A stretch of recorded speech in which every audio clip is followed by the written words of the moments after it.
Tisztelt Hölgyeim és Uraim, kedves barátaim! Auschwitz-Birkenauban már hosszú évtizedek óta minden esztendőben augusztus 2-án összegyűlünk, európai romák és nem romák, hogy ott annál az emlékműnél, amely roma testvéreink megsebesítő krematóriumi téglájából is épült, fejet hajtsunk a szintik és romák holokauszt mementója előtt. Európai világtörténelmi emlékhely. Figyelmeztető jel, hogy a gyűlölködés, a megbélyegzés és a megkülönböztetés milyen esztelen és embertelen gyilkosságokhoz vezethet. Ma a koronavírus járvány miatt sajnos sokan nem tudunk ott lenni, és ott méltón emlékezni és emlékeztetni a 76 évvel ezelőtti gyilkosságokra. Nekünk nem csak azokat a fájdalmas sikolyokat, hanem az idők szavát is hallanunk, értenünk kell. Több mint 76 év távlatából tudnunk kell, a népírtásokba torkoló tragédiák nem a tettekkel, hanem a gondolatokkal kezdődtek. Olyan veszélyes és hazug gondolatokkal, amelyek szerint különbséget lehet, sőt kell tenni ember és ember között, vallása, származása vagy a bőrszíne alapján. A második világháború szörnyűsége is éppen ennek a lelki kórokozónak, a terjedésének a következményei voltak. A nácik a gúny és a szégyen tárgyává tett embereket előbb anyagi javaiktól, majd emberi méltóságuktól, aztán életüktől fosztották meg. Így váltak zsidók, cigányok, kipusztításra ítélt fajjá. Tisztelt emlékezők!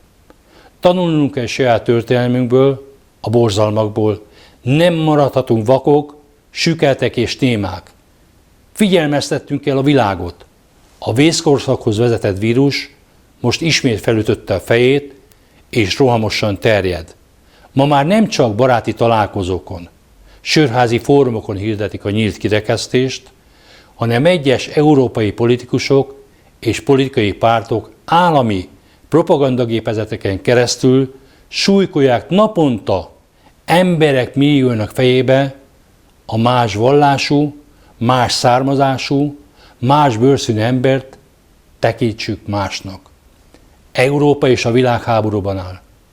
Egy olyan háborúban, amely most még a lelkekbe zajlik.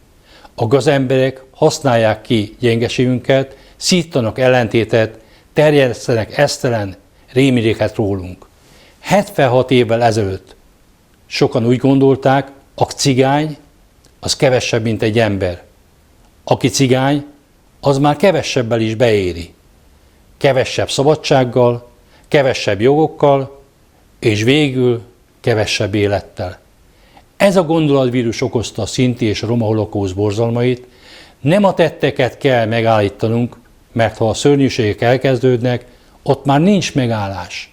A veszélyes, hazug nézeteket kell előznünk, felvilágosítással, tájékoztatással, gyermekeink, fiataljaink segítségével. Mert ha mi tájékozott, éplelkű nemzedéket nevelünk, akkor esélye sem lesz a gyűlöletkeltésnek, és nem ismétlődhet meg a szinti és a roma holokauszt. A közös felelősségünk, hogy ne legyen újabb világégés, mi azt üzenjük Brüsszelnek és a világnak, hogy nincs helye a kirekesztésnek, a gyűlöletszító politikusoknak sincs helye a közéletben. A holokauszt áldozatai nyugodjanak békében. Köszönöm megtisztelő figyelmüket!